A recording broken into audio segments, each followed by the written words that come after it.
তো আমরা এই সমস্ত বিষয় অর্থাৎ আইন শৃঙ্খলা পরিস্থিতি স্বাভাবিক রাখার জন্য র্যাব শুরু থেকেই কাজ করে আসছে, এখনো আমাদের এই কাজ চলমান আছে।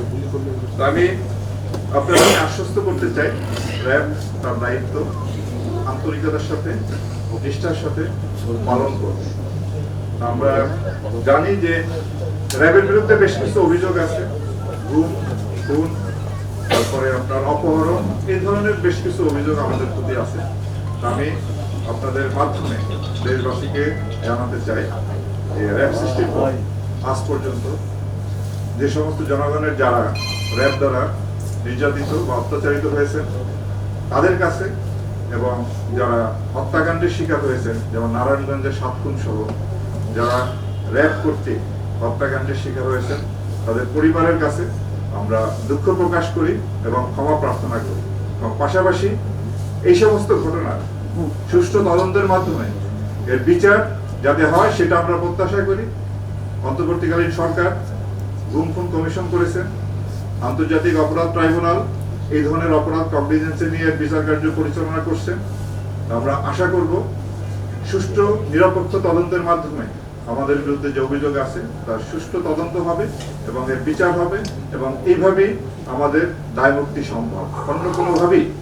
অন্য কোনোভাবেই আমরা এই দায় থেকে মুক্ত হতে পারবো না। কেবলমাত্র সুষ্ঠু তদন্ত এবং বিচারের মাধ্যমেই আমরা দায় মুক্ত হতে চাই।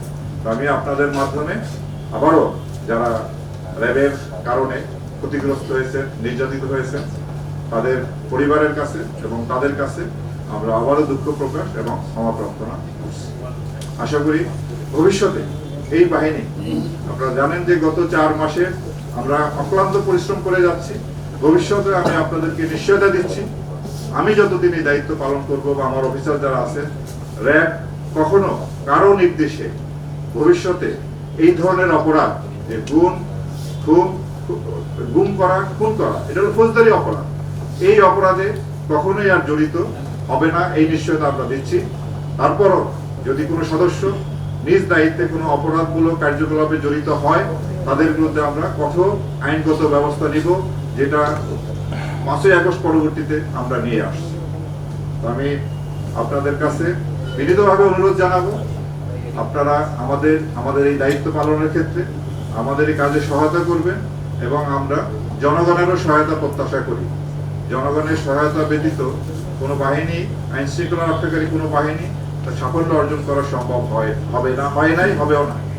সুতরাং আমরা ভবিষ্যতে এই সহায়তা পাবো এবং আপনাদের সাহায্য সহযোগিতা নিয়ে আমরা এগিয়ে যাব একটি সুন্দর একটা বাংলাদেশ বিনির্মাণে, একটা অপরাধ যাতে নিয়ন্ত্রণে থাকে, বাংলাদেশ বিনির্মাণে আমরা সবাই একসাথে কাজ করব, এই আশাবাদ ব্যক্ত করে আমার বক্তব্য শেষ করি। আপনাদের সকলকে অসংখ্য ধন্যবাদ।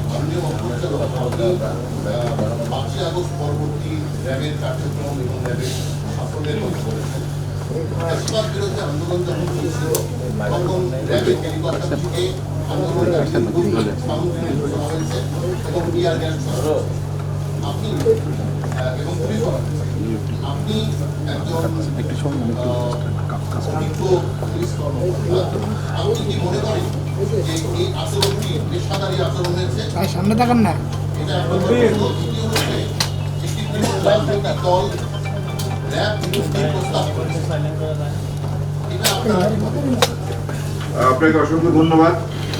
হেলিকপ্টারের বিষয়ে আপনার হাইকোর্টে, মহামান্য হাইকোর্টে একটি রিট আছে, এই সংক্রান্তে ফৌজদারি মামলাও রুজু হয়েছে, আন্তর্জাতিক অপরাধ ট্রাইব্যুনালও এটা অনুসন্ধান করছে। আমরা আশা করব এই সমস্ত অনুসন্ধানের মাধ্যমে প্রকৃত সত্য বের হয়ে আসবে এবং এর প্রেক্ষিতে পরবর্তী ব্যবস্থাগুলি গ্রহণ করা হবে।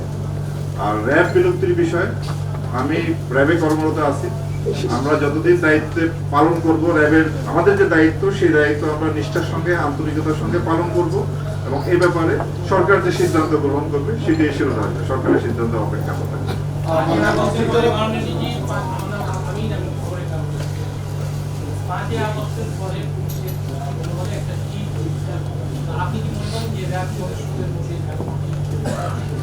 আমি 8ই আগস্টে দায়িত্ব গ্রহণ করার পর থেকে 9ই আগস্ট থেকে আমরা র্যাবকে তার স্বাভাবিক দায়িত্বে আমরা মোতায়েন রেখেছি। যখন একটা শূন্যতা ছিল, পুলিশ বাহিনী তখনও কাজে আসতে পারেনি, তো আমাদের মনোবলে তীর ধরছে এগুলো আমি বলবো না, আমরা যথেষ্ট উদ্যমী হয়ে আমাদের দায়িত্ব পালন করে আসছে।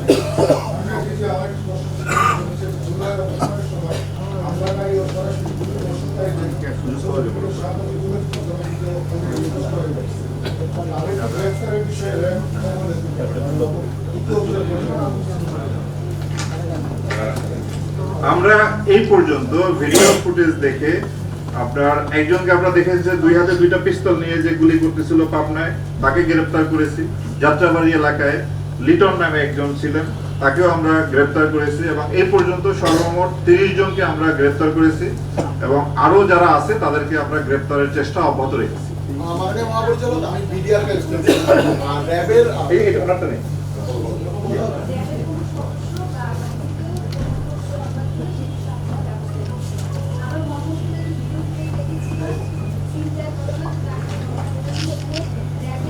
মাননীয় মহাপরিচালক, আমরা পিছনে আছি, প্রশ্ন করতে চাই কয়েকটা। আমরা এই পর্যন্ত যে ছিনতাই, ডাকাতি, চাঁদাবাজির সাথে সম্পৃক্ত 16 জন র্যাব সদস্যকে আটক করে তাদের বিরুদ্ধে ফৌজদারি অভিযোগ আনয়ন করেছি এবং ভবিষ্যতেও কোনো সদস্য যদি এই ধরনের অপরাধের সাথে সম্পৃক্ত হয় তাদের বিরুদ্ধে ফৌজদারি মামলা এবং পাশাপাশি বিভাগীয় মামলা দুটি অব্যাহত থাকবে এবং আমরা এই বিষয়ে অত্যন্ত কঠোর অবস্থানে আছি। মাননীয় মহাপরিচালক, আমাদের একটু সুযোগ দেন, আমরা পিছনে আছি। মাথাগুলো নিচু করেন। মাননীয় মহাপরিচালক, দিবে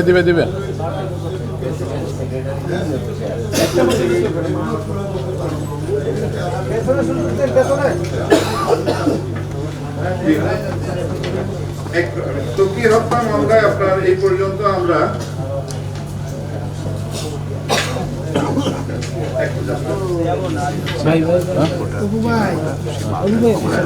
আমরা সর্বমোট এর আগে 5ই আগস্টের পূর্বে আপনার 5জন আসামি গ্রেফতার হয়েছিল। তাদের 2 জন 164 ধারা জবানবন্দি দিয়েছিল।